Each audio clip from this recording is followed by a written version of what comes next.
लोकसभा में। तस्वीरें आपके सामने।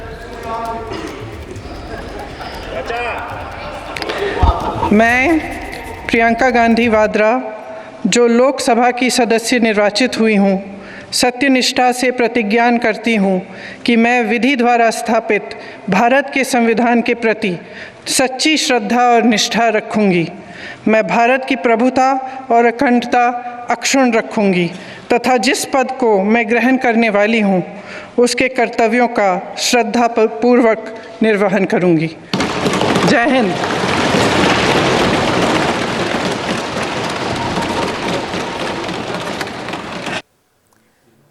हिंदी में शपथ ली है प्रियंका गांधी ने, हाथ में वही संविधान वाली लाल किताब जिसको लेकर लगातार कांग्रेस पार्टी, कांग्रेस के बड़े नेता, खासतौर से राहुल गांधी चुनाव के दौरान प्रचार करते हुए नजर आए हैं। वही संविधान की शपथ प्रियंका गांधी ने हिंदी में शपथ ली। और जरा पहनावा देखिए प्रियंका गांधी का। आज शपथ लेने के बाद अब हस्ताक्षर कर रही हैं वहां पर लोकसभा के भीतर।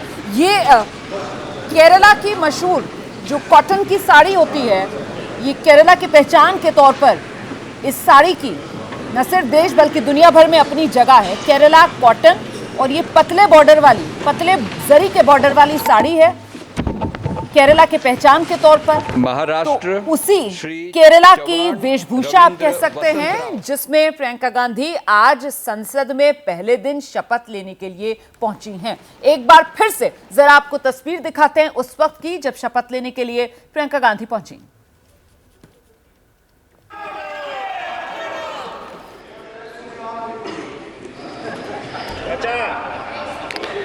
मैं प्रियंका गांधी वाड्रा, जो लोकसभा की सदस्य निर्वाचित हुई हूँ, सत्यनिष्ठा से प्रतिज्ञा करती हूँ कि मैं विधि द्वारा स्थापित भारत के संविधान के प्रति सच्ची श्रद्धा और निष्ठा रखूँगी। मैं भारत की प्रभुता और अखंडता अक्षुण्ण रखूँगी तथा जिस पद को मैं ग्रहण करने वाली हूँ उसके कर्तव्यों का श्रद्धापूर्वक निर्वहन करूँगी। जय हिंद। तो हाथ में संविधान की वो लाल किताब, हिंदी में प्रियंका गांधी ने शपथ ली है। सांसद पद की शपथ प्रियंका गांधी ने ली है। और जिस अंदाज में प्रियंका गांधी नजर आई, वो खाटी केरला वाला अंदाज अगर कहा जाए तो गलत नहीं होगा, क्योंकि ये सफेद पतले जरी के बॉर्डर वाली जो साड़ी में नजर आ रही है प्रियंका गांधी, ये केरला की मशहूर जो साड़ी है उसी के तौर पर इसकी पहचान है। और इस बीच देखिए जो नवनिर्वाचित सांसद हैं उनके शपथ के बाद एक बार फिर सदन की कार्रवाई जब शुरू होनी थी उस वक्त विपक्ष ने जोरदार हंगामा शुरू कर दिया है। विपक्ष लगातार नारेबाजी कर रहा है, सदन में हंगामा हो रहा है। लोकसभा अध्यक्ष इस कोशिश में कि किसी तरीके से सदन की कार्रवाई को आगे बढ़ाया जाए, लेकिन फिलहाल विपक्ष के हंगामे की वजह से उसमें मुश्किल बहुत आती हुई नजर आ रही है। जरा सुनिए कितना जोरदार हंगामा विपक्ष इस वक्त कर रहा है, शोर सुनाई पड़ रहा है, सुनिए।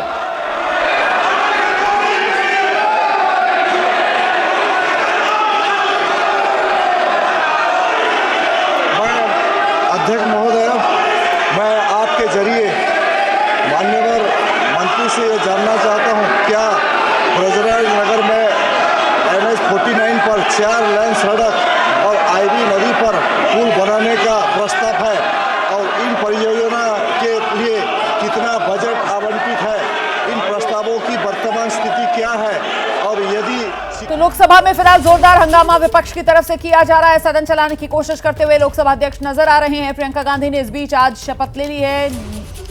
नवनिर्वाचित सांसद वायनाड से चुनकर आई हैं। 1999 सोनिया गांधी के साथ रैलियों में शामिल हुई। ये प्रियंका गांधी का अभी तक का जो राजनीतिक सफर है जरा वो जान लीजिए आप। 2004 सोनिया गांधी के चुनाव कैंपेन की प्रबंधक प्रियंका गांधी ही रहीं। 2007 में राहुल गांधी के साथ चुनाव प्रचार उत्तर प्रदेश चुनाव में जमकर करती हुई नजर आई थी प्रियंका गांधी। 2019 में उत्तर प्रदेश का ही चुनावी प्रभारी बनाया गया, उनको कांग्रेस महासचिव बनी, यूपी की प्रभारी कांग्रेस महासचिव। और फिर पहली बार चुनावी राजनीति में प्रियंका गांधी ने कदम केरल के वायनाड से रखा। पहली बार 2024 में केरल के वायनाड से उम्मीदवार कांग्रेस पार्टी की बनी और बड़ी जीत दर्ज करके पहुंची हैं प्रियंका गांधी।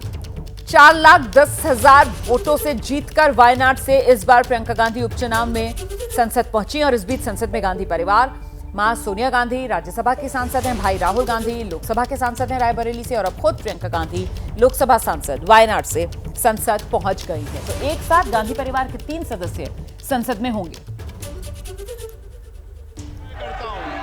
देखिए, उपचुनाव में प्रियंका गांधी की जो जीत है 2024 लोकसभा चुनाव में राहुल गांधी ने जो जीत हासिल की थी, उससे बड़ी जीत प्रियंका ने वायनाड से उपचुनाव में हासिल की है।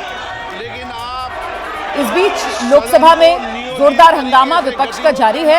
लोकसभा अध्यक्ष विपक्ष को समझाने की कोशिश कर रहे हैं, जरा सुनाइए। अपेक्षाओं के साथ आपको सदन में भेजा है, आप उनके मुद्दे उठाएं, अपने क्षेत्र की समस्याओं को उठाएं, अभाव को उठाएं। मैं आपको पर्याप्त समय पर्याप्त दिया है और दूंगा, लेकिन जिन मुद्दों को लेकर इस देश का कोई संबंध नहीं है, उन पर चर्चा करने के लिए नियम प्रक्रियाओं को अपनाया जाता है। मेरा आपसे आग्रह है कि आप अपने अपने सीट पर जाकर बैठें। आपको पर्याप्त समय पर्याप्त अवसर देंगे, हर विषय पर देंगे, लेकिन ये गतिरोध का तरीका ठीक नहीं है। संविधान की 75 वर्ष के अंदर संविधान सभा में भी डिबेट हुई थी, असहमति सहमति भी हुई थी, लेकिन मर्यादित आचरण रखा था। आपका ये मर्यादित आचरण नहीं है। आप अपनी अपनी सीट पर दें, मैं आपको पर्याप्त समय पर्याप्त अवसर हर मुद्दे पे दूंगा। आप सदन चलाना चाहते हैं, चर्चा करना चाहते हैं, सदन की कार्रवाई आज 12 बजे तक के लिए स्थगित की जाती है। इस वक्त की बड़ी खबर आपको बता दें, लोकसभा की कार्रवाई दोपहर 12 बजे तक के लिए स्थगित कर